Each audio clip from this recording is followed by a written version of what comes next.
Hello guys, welcome back. So today we are going to work on some planters and upcycled planters. That is just what I grabbed today, besides one frame, but it does have a planter, so same thing. So this one technically is not a planter, it's more of a crock style vase. I've had it for quite some time, but I am going to go ahead and give it a makeover. So here I am mixing up some snowy white Waverly chalk paint and another, I'm not sure the color, it was an acrylic paint, it's just like a terracotta color, and I'm mixing it with some sea spray since this base is a bit shiny, so I do want it to stick, so I did add some sea spray. I do know that Dixie Belle has a product for painting slick surfaces, but I don't have any and I'm just working with what I got. So I'm adding texture, painting from side to side to create the lines as if this was a vintage handmade vase. So I'm going to work my way around and I'm going to do one coat of this. So I am going in pretty heavy with this coat. So once I have it fully covered, I do walk away from it for a couple hours to let it fully dry. Here I am just going in with another mixture of the same color paint, and this time it is without the texture. I'm just putting another coat to get full coverage. And just to give it a more old vintage look, I'm going to go in with some antique Waverly wax, and I'm just going to go over this color and wipe it right off, and I'm working in very small sections as this does get pretty muddy looking if you don't work quick. And I don't go in with a clear coat, which you can if you want to have more control. I do like the antique wax to sit a little bit darker, so I don't add any antique wax beforehand. So once I get it fully covered, I'm going to go back in to my paint and I'm going to give it a quick little dry brush just to bring out some of the detail and add a little bit of dimension. Next up, I'm going to add a IOD transfer. Now, I know I did add some antique wax onto this, and you aren't supposed to put a transfer over wax. So I did take a little bit of a risk here, and it went on okay. It took a little bit more pressure, but I probably wouldn't recommend putting the transfer over some wax. Although it worked out great this time, I have done it on a surface where I put DIY wax on it and it was so much more difficult. So I probably would not even do this. I just didn't want to put the antique wax over the transfer. So I decided to take the risk, but I would not recommend it. So I'm using my tool here, and once you start seeing the transfer sheet get transparent, that just means that the transfer has released from the transfer sheet and you can start pulling up from one side. Then using the same sheet, I'm going to go ahead and varnish it, rubbing this sheet right over the transfer just to make sure there isn't any loose pieces and that it is all adhered to my vase. So I will take this outside and give it a coat of clear spray paint, and that is it.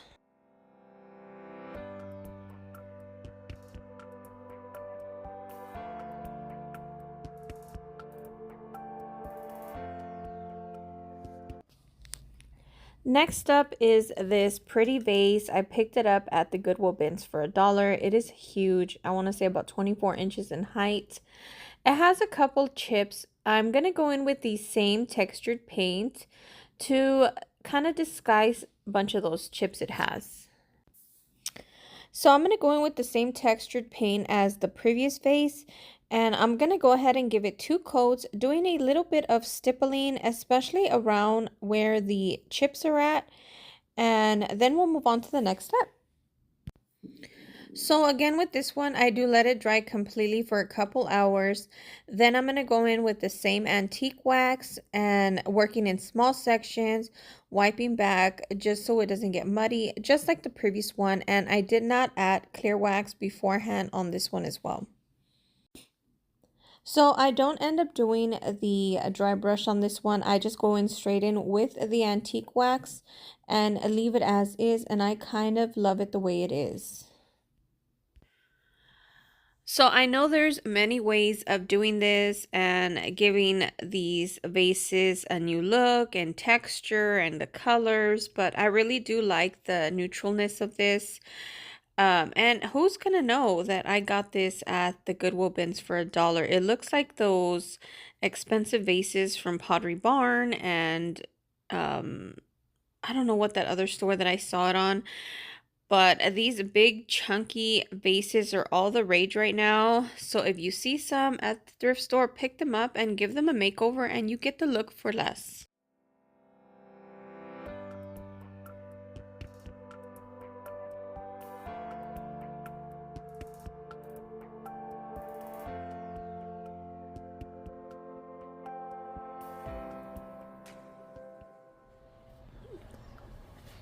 So next up is this wooden pot that I picked up at the Goodwill bins. I did get some paint on it, but I do wipe it off. I'm just going to keep this pretty simple, keep it the same color, and I'm just going to add a transfer to it. So I'm not going to paint this one. I'm just going to add this transfer to it. Being that Father's Day is around the corner, also it can also go with a coastal theme. So I'm just going to add this transfer to it, and that is it. And this is an IOD transfer, so basically you lay it down, use the little transfer tool that comes with the transfers, start giving it a little pressure, and then you pick it up from one corner as soon as it releases from the transfer sheet, and it should transfer fairly easy. So that is it for this one. Pretty simple. Stick a pot into this and you got yourself a cute little pot for an office or just to add into your coastal decor.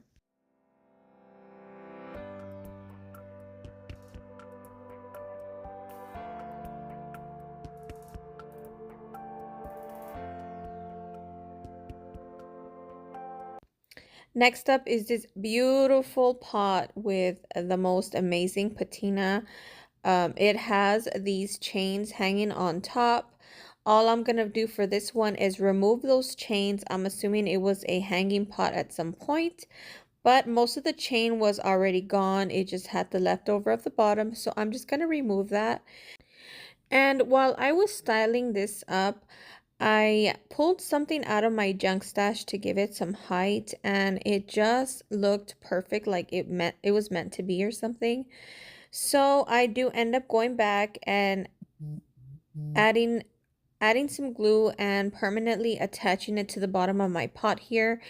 Um and I mean literally just pulled it out of my junk stash. You will see it has all the dust and the dirtiness and filthiness. I hadn't cleaned it yet, but that is okay. I will clean it later. I'm just gonna attach it. And this one was also missing. One of the little cherubs was missing his little wings, or it came apart. So I'm gonna add some glue to that and reattach it. And I'm using the E6000 to attach it, and I will use the same glue to attach the pot, and that is basically it.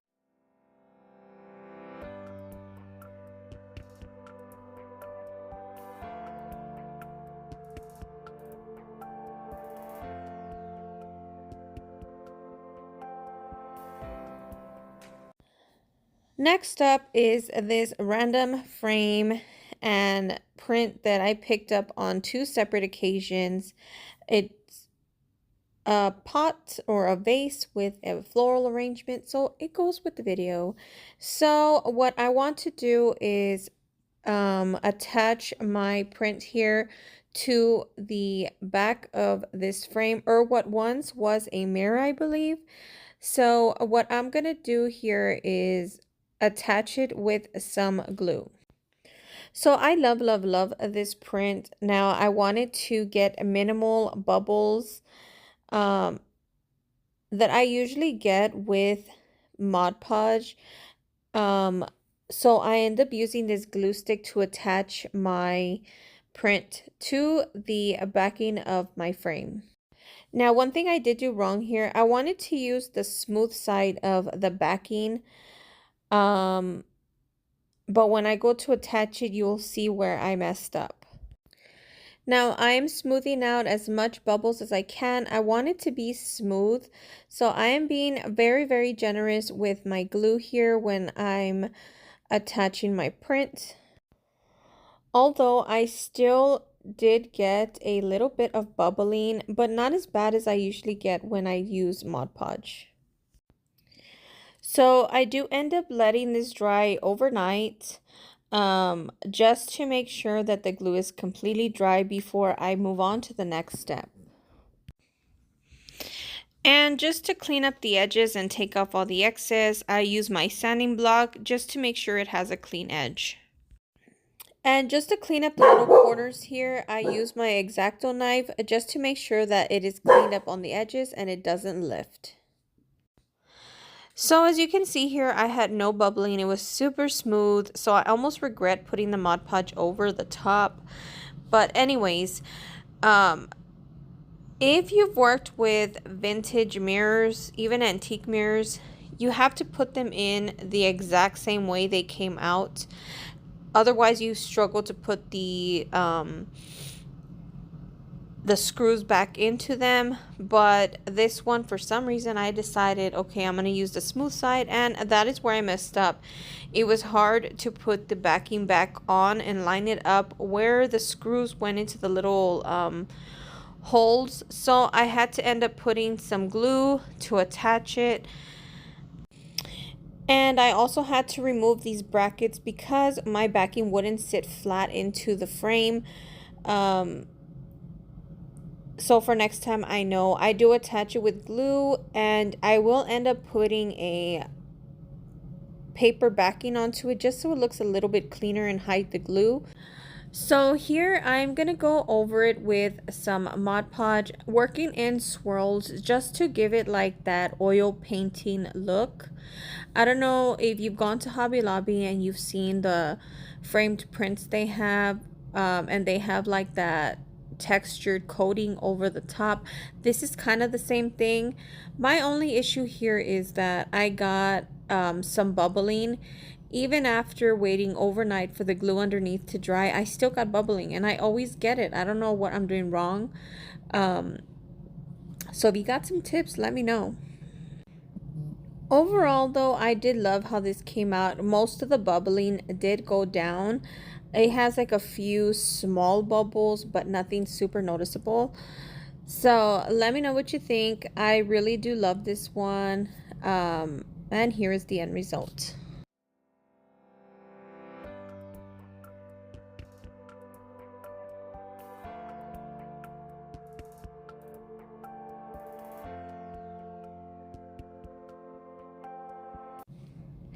Next up, I'm gonna create a urn type vase. I did get some inspiration off of Pinterest. I will put a picture here so you can see what the look that I'm going for. So to start, I'm gonna go ahead and attach my bowl here to my wood block that I've had forever, and I am going to use some Type Bond, and then I'm going to give it some time to dry. So I'm mixing up some sea spray with some Waverly chalk paint. I believe this is the color Plaster, and I do go heavy on the sea spray additive. I want to create as much texture as I can. And I am going to focus mainly on the wood block and the bowl, since the middle or the bottom of my bowl here has a lot of texture already. So I'm going to focus heavily on the bowl and the wood block. And I am going to use this sponge. It's just a regular sponge from the Dollar Tree to add some of my paint. I feel like I get better texture using the sponge.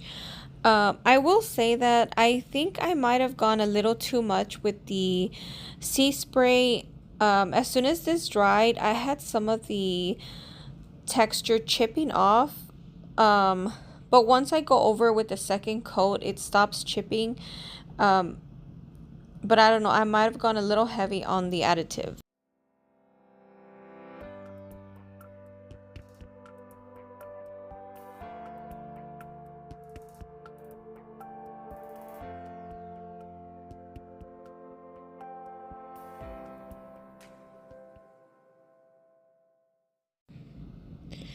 Now, I did give this plenty of time to dry. As you can see, I did have some chipping, but that is okay.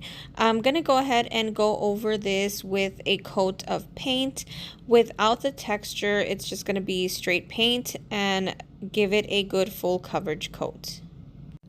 So usually when I'm going to paint a slick surface, usually the additive sea spray does the trick, but I either went a little too heavy, or maybe there was something I missed when I cleaned this up and there's still something on the surface that didn't allow it to adhere. But I'm going to go ahead and go over this with another coat of the straight paint, no additive, just to give it a full coverage look.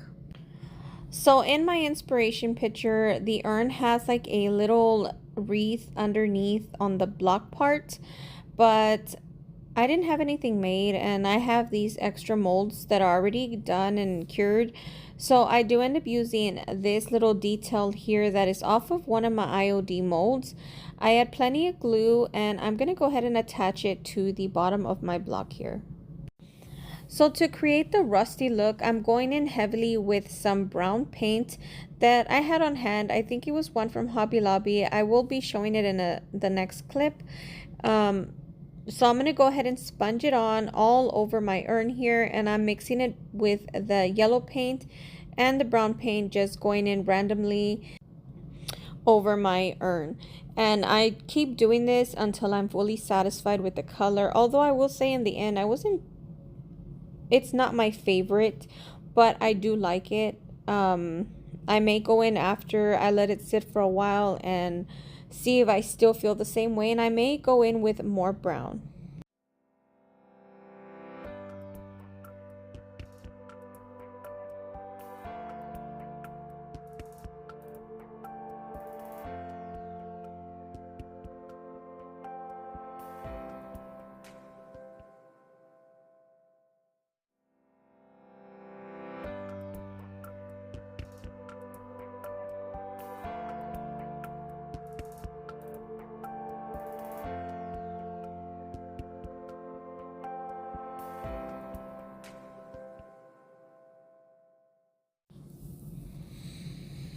So then I decide to go in with this color from Waverly Chalk Paint to create a little bit of patina. I'm not sure how I feel about this. I end up sponging it on, and then I go in with my brush just to blend it in a little bit. I don't know. Let me know what you guys think. I'm not sure how I feel about this project, but this is mine. It's going to be here. So if I decide to change it, I will do so, or add more brown, or whatever I decide to do. And I do realize that I didn't add the clip of the colors. I will add the colors below in case you do decide to recreate this look. So I end up not sealing this one, guys. I'm going to go ahead and let it sit for a couple days and see how I feel. So for now, this is the end results.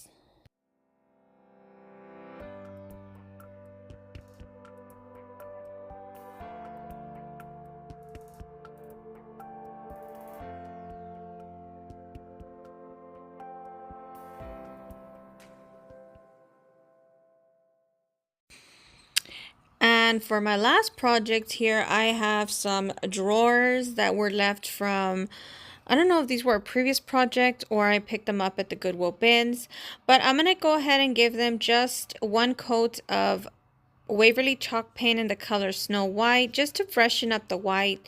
Since they are already white, I'm just going to give them a fresh coat.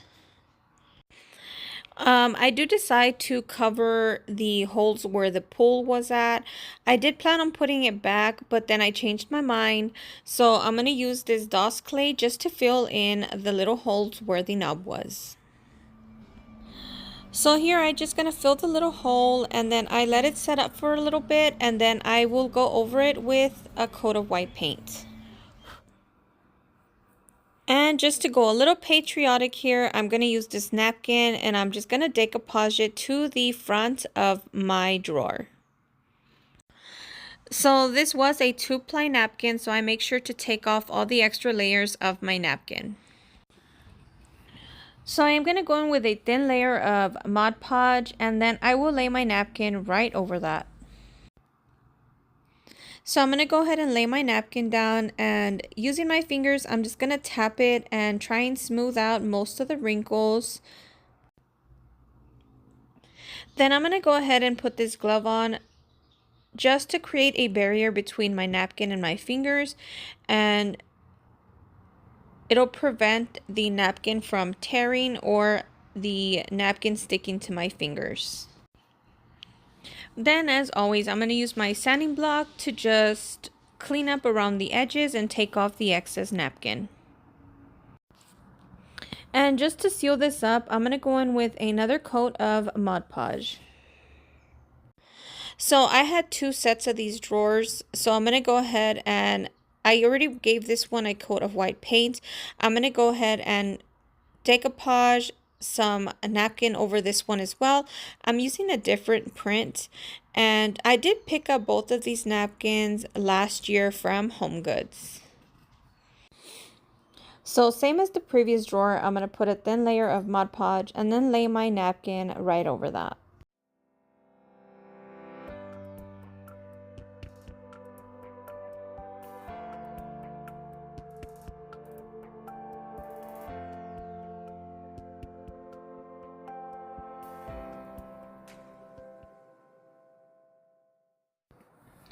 So I'm going to go in with my, I think this is the textured stamp from IOD, and I'm just going to go over my napkin here just to give it a little bit of aging. And who doesn't love crackle? So I'm going to do this to both drawers. And I'm just going to go ahead and stipple on some paint on the edges of my napkin just to give it a little bit more blended look. And just to give it a little bit more of an aged look, I do go in with some Distress Oxide along the edges. And I did pick this up from Hobby Lobby. So for this one as well, when I went to style this one, I picked up something from my junk stash and it just looks so good. So I do end up gluing it on, and that's why it does look a little bit different in the end results. And as this video comes to an end, I want to thank you guys so much for being here and taking the time to watch my videos. And I also want to welcome all the new subscribers. Thank you for all your sweet comments. Hope you guys enjoyed today's video. Let me know which planter was your favorite, and we'll see you guys in the next one. Bye-bye.